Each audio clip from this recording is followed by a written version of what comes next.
हिंदू बहुत ही डरपोक कौम है। पड़ोस में ही रहते हैं हम। कूदे भर का जोर लगा लो और बिगाड़ लो जो बिगाड़ सकते हो। हिंदू बहुत ही डरपोक।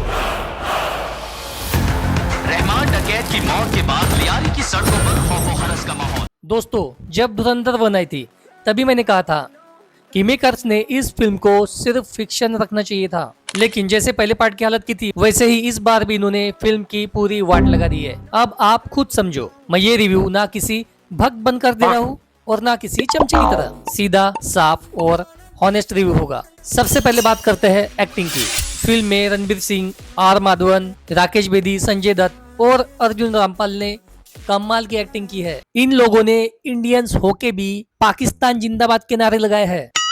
रुक, मेरा मतलब कुछ और ही था। असल में इन्होंने पाकिस्तान की जो लगाई है ना, वो काबिले तारीफ है। पहले पार्ट में जैसे हमजा यानी रणबीर सिंह ने पूरा पाकिस्तान हिला दिया था, इस बार उससे भी एकदम आगे बढ़ गए। लेकिन जिस तरह से ये लोग टेररिस्ट को मार रहे हैं जैसे कोई हलवा हो, ये बात थोड़ी हजम नहीं हुई। और ये तो कुछ भी नहीं, फिल्म में तो दाऊद अब्राहम को स्लो पॉइजन देते हुए दिखाया गया है।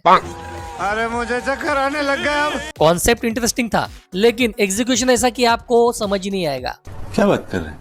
क्या सच है और क्या झूठ। ऊपर से शुरुआत का जो 5 मिनट का लंबा चौड़ा डिस्क्लेमर दिखाया गया है वो भी किसी के समझ में नहीं आता। अगर तुम इसे फिक्शन बता रहे हो तो सीधे दाऊद को मारते हुए दिखाओ, ऑडियंस खुश हो जाएंगी। लेकिन नहीं, तुम कहते हो फिक्शन और फिर अचानक मोदी जी का नोटबंदी वाला भाषण डाल देते हो। अब ये फिल्म है क्या, डॉक्यूमेंट्री, फिक्शन या फिर पॉलिटिकल एजेंडा? ऑडियंस को ही समझ में नहीं आता कि इसे किस नजर से देखे। फिल्म में दिखाया गया कि इंडियन एजेंट्स पहले से ही पाकिस्तान में है, मतलब मौजूद है और वहां पर सब कंट्रोल में है। अगर ये सब प्योर फिक्शन होता तो मजा आ जाता, लेकिन इन्होंने उसमें रियल पॉलिटिकल एलिमेंट्स घुसाकर पूरा कंफ्यूजन बना दिया। अब सोचो, अगर असल में कोई इंडियन एजेंट्स पाकिस्तान में काम कर रहे होंगे तो इस फिल्म के बाद में उनका क्या हाल होगा, भगवान ही जाने। सीधी बात, ये सब सिर्फ पैसा कमाने के लिए किया गया स्टंट लगता है। अगर इसे टाइगर सीरीज जैसी प्रॉपर स्पाई फिक्शन फिल्म रखा होता तो सच में मजा आ जाता। तो अगर आप ये फिल्म देखने जा रहे हो तो इसे सिर्फ और सिर्फ